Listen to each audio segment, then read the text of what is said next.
بسم اللہ الرحمن الرحیم۔ السلام علیکم۔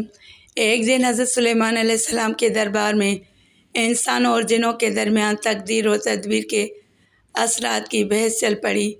جنوں کے پاس بھی مضبوط دلائل تھے کہ اچھی اور محفوظ تدابیر سے تقدیر بدلی جا سکتی ہے، جبکہ کچھ انسانوں کی طرف سے بھی تقدیر کے اٹل ہونے پر مضبوط دلائل تھے۔ حضرت سلیمان علیہ السلام نے بہت بڑھ چڑھ کر بولنے والے جن سے کہا کہ اگر تمہیں اپنی دلیل کے اٹل ہونے کا اتنا ہی یقین ہے تو ثابت کر کے دکھاؤ۔ جن نے کچھ عرصے کے لیے اجازت مانگی جو اسے کچھ سالوں کے لیے دی گئی۔ یہ جن دن رات ترکیبیں سوچتا رہا کہ ایسا کیا کروں کہ اپنے دلائل ثابت کر سکوں۔ ایک دن انہی خیالات میں اڑتا ہوا جا رہا تھا کہ اس کی نظر پڑوسی بادشاہ کے ملک محل پر پڑی۔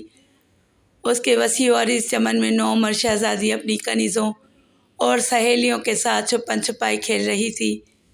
وہ اپنی سہیلیوں سے چھپنے کے لیے ایک الگ تھلگ درخت کے پیچھے چھپی ہوئی تھی کہ اس جن نے فوراً شہزادی کو غائب حالت میں ایک رومال میں دوا سنگھا کر بے ہوش کیا اور لے کر اڑ چلا۔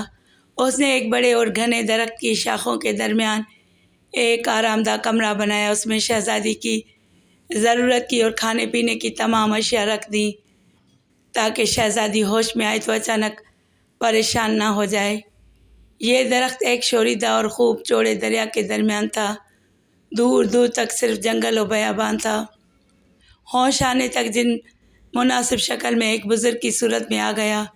شہزادی ہوش میں آئی تو رونا دھونا کیا اور کھانے پینے سے انکار کر دیا، کیونکہ اس تبدیلی نے اس کے حواس گم کر دیے تھے۔ جن کو اندازہ تھا انسان کچھ دیر تک نئی جگہ، لوگ اور ماحول کو اپنا نہیں پاتا، اس لیے اس کی تمام ضرورت کی چیزیں رکھیں اور یہ کہہ کر نکل گیا ابھی تم آرام کرو۔ نوعمر شہزادی غم و دکھ میں روتے روتے سو گئی۔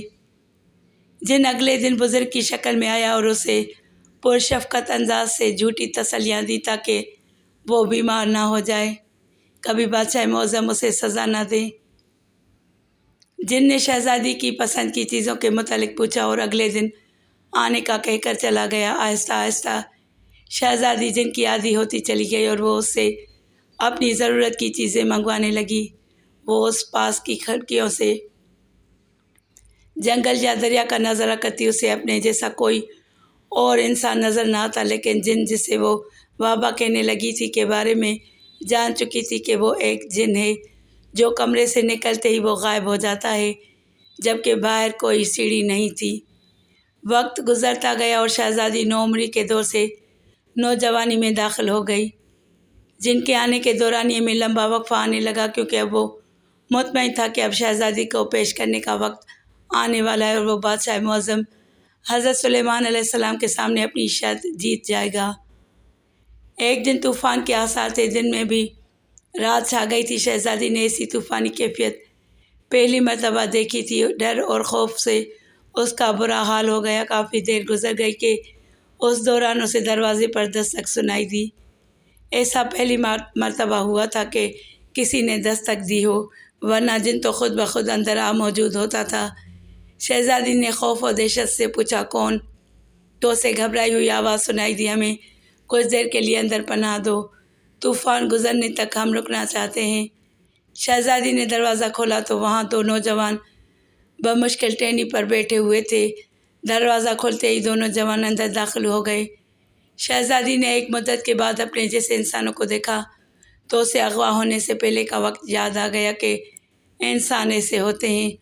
ان میں سے ایک نوجوان اچھے حلیے میں اور دوسرا انتہائی غریبانہ حلیے میں تھا۔ شہزادی نے امیر شخص کو، جو کافی زخمی تھا، کو اپنے پاس موجود مختلف دوائیاں دیں تو غریب آدمی نے اپنے ساتھی کی مرہم پٹی کی، کچھ کھانا کھایا اور آرام کرنے لگے۔ دونوں جوان حیران تھے کہ اکیلی لڑکی کیسے اور کیوں کر یہاں اکیلی رہ رہی ہے، لیکن انہیں فی الحال طوفان سے پناہ مل گئی تھی۔ شہزادی نے اگلے دن ہی بتایا کہ میں ایک جن کی قید میں ہوں اور مجھے نہیں معلوم کتنا عرصہ گزر گیا، بس میں اس وقت اتنی سی تھی۔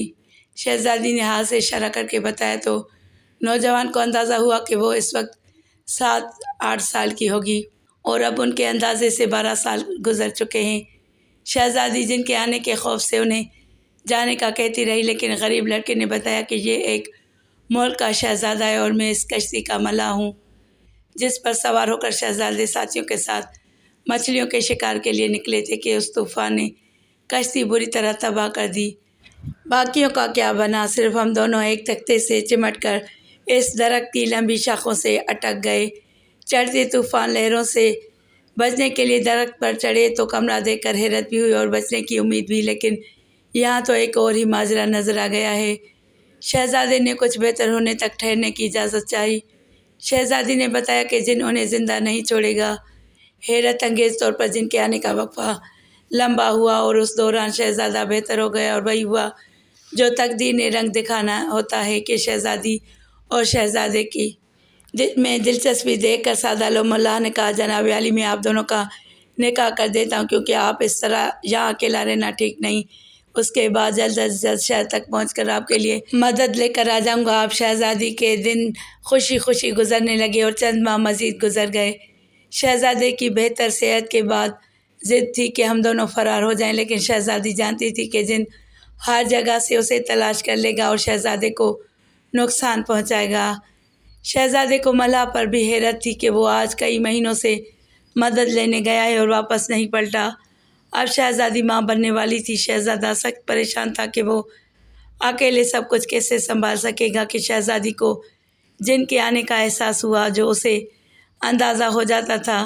شہزادہ فوراً چھپ گیا اور جن نے شہزادی سے آ کر کہا، تیار رہنا، میں تمہیں اس کمرے سمیت اٹھا کر آج بادشاہ سلامت کے حضور پیش کرنے جا رہا ہوں۔ یہ ایک شرط تھی جو میں نے جیتی تھی اور اب میں جیت گیا ہوں۔ اب تمہیں شاہی دربار میں لے جانے آیا ہوں۔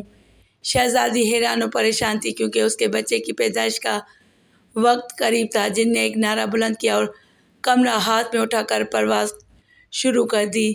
چند منٹوں میں جن بادشاہ وقت حضرت سلیمان علیہ السلام کے دربار میں پہنچا اور فاتحانہ انداز میں درباریوں سے مخاطب ہو کر کہا کہ 12 سال پہلے تقدیر و تدبیر کی جو بحث چلی تھی کہ جو لکھا گیا وہ بدل نہیں سکتا، میں نے فلاں بادشاہ کی بیٹی کو اغوا کیا جس کی منگنی فلاں بادشاہ کے بیٹے سے ہو چکی تھی، لیکن اب شہزادے کی کشتی کے حادثے میں انتقال کی تصدیق کروا لی تو مجھے احساس ہوا کہ اب شہزادی کی شادی کہیں اور ہو سکے گی اور ہم تقدیر کو تدبیر سے بدل سکتے ہیں، ورنہ اس شہزادی کی شادی اسی شہزادے سے ہو جانی تھی۔ حضرت سلیمان علیہ السلام نے دروازہ کھولنے کا حکم دیا تو اندر سے ایک شہزادی کی بجائے 3 افراد برآمد ہوئے، شہزادی، شہزادہ اور ان کا بچہ۔ جن یہ سب دیکھ کر حیران رہ گیا۔ حضرت سلیمان علیہ السلام نے اس شہزادے سے پوچھا کہ تم اسی فلاں ملک کے شہزادے ہو؟ شہزادے نے شروع سے لے کر آخر تک سارا قصہ سنایا۔ جن حضرت سلیمان علیہ السلام کے قدموں میں گر گیا، لیکن حضرت سلیمان علیہ السلام نے اس کو عمر قید کی سزا